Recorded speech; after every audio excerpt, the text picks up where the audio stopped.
Hello, Jeff Zwerink here. Welcome to our discussion.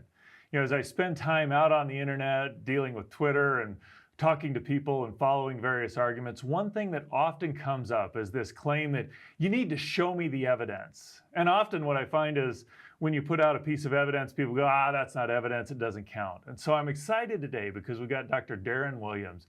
He's a professor of chemistry at Sam Houston State University. And we're just going to talk about that question. What actually counts as evidence? Darren, it's good to have you here today. It's great to be here. So let's kind of just delve into that a little bit. You do have this sense that what counts as evidence for me doesn't always count as evidence for people. So is there an objective way to define evidence, or how do we look at this challenge to provide the evidence, if you will? Yes, I think that's a great place to start in any conversation, especially when you're dealing with these topics. And it's great to go to the crime shows. Everybody loves a good crime show. I teach forensic chemistry at Sam Houston State, and we talk about the courtroom all of the time and what counts as evidence. And not everything is scientific evidence.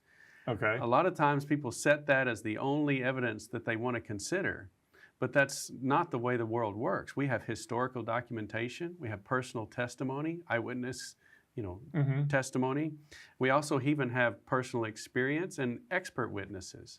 So I could see where at some level that all counts as evidence, but does all of that carry the same weight? Or if I come in and I say, hey, this is what I see, this is what I think, I could just be outright lying. Whereas, exactly. I found a ball in a photograph. It seems like there's different level of evidence there. There is, but in a court of law, then those witnesses, if you will, would be challenged. You wouldn't bring in an arsonist to talk about DNA profiling. Okay. And so you would look at, is this person reliable in their testimony?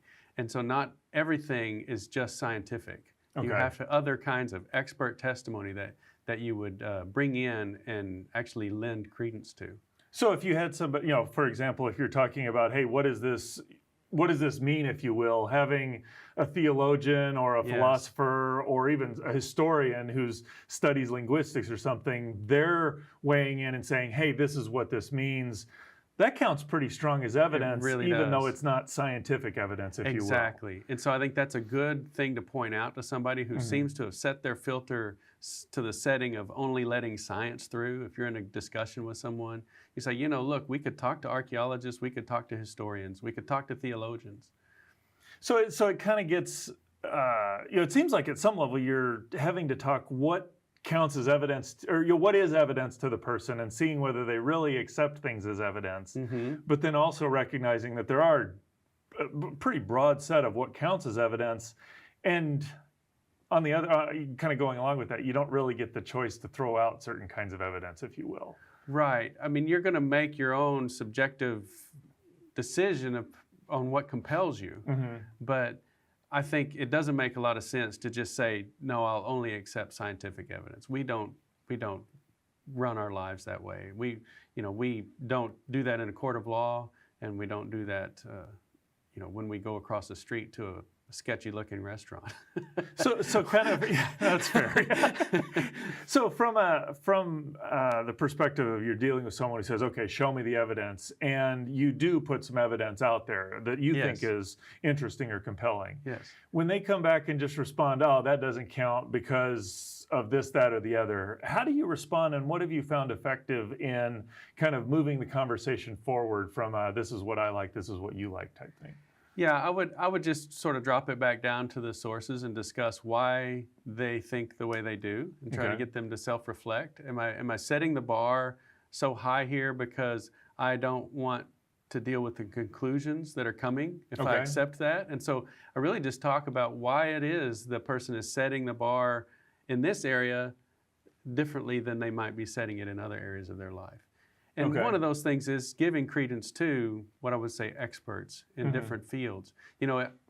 We talked about the arsonist not being asked about DNA evidence, and it's bothersome nowadays too to hear physicists who have PhDs in physics, very challenging degrees, making claims and statements in the theological arena. If you have a theological question, maybe you should go to a theologian, not to a physicist. Now that cuts both ways. I'm a chemist. And so, but if you were to ask me a theological question, I would give you my opinion on it, but I would also hand you over to someone like Ken Samples. So as a Christian who wants to engage these, how should I equip myself? What would you recommend to the Christian or not, someone who wants to be equipped to be able to talk well about the evidence, but recognize they can't be an expert in everything? I think in today's world, that's much easier because we do have YouTube. We have experts that we can point to with videos. And so it's very simple. I can give somebody the theological nuggets that I've learned and then hand them off and say, here, backing up the reason I believe what I just said to you is because of this person's input. And I can give them links to that video that they can chew on later, or even more rigorous would be an academic paper or a book on the topic. But we have a lot at our disposal now with the internet and the ability to search and find experts in various fields that we can consult.